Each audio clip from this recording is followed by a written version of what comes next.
Imagine you are sitting in your truck on a freezing winter morning and the engine just refuses to turn over while that stubborn glow plug light stays on the dashboard.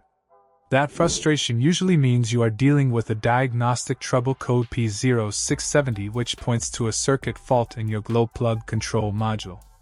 This is a generic code that affects almost every late model diesel engine you see on American roads today, from Ford and Dodge to Chevrolet and Volkswagen.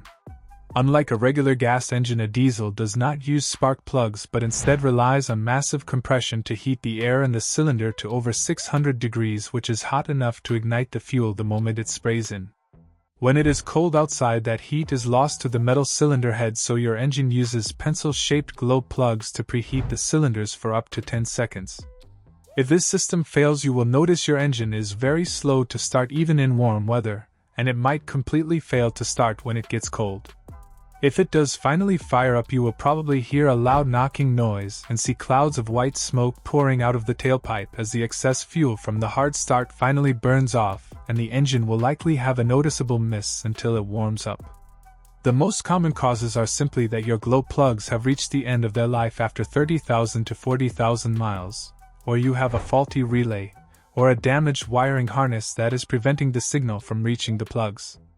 To fix this, you should first check your battery charge, because the engine must turn over rapidly to keep the heat in, and then use a voltmeter to check for battery voltage at the glow plug relay. Have a friend turn the key on while you check for a voltage drop, and if you see more than 0.5 volts, you need to replace that relay. You can also test the glow plugs themselves by pulling the connector, and using an ohm meter where each plug should show less than 0.4 ohms of resistance. If the relay is working and the plugs are fine but the system still fails, then the issue is likely with the control module, or the powertrain control module itself.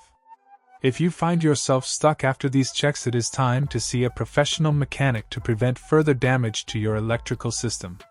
Would you like me to find the specific wiring diagram for your vehicle model to help you track down that faulty ground wire?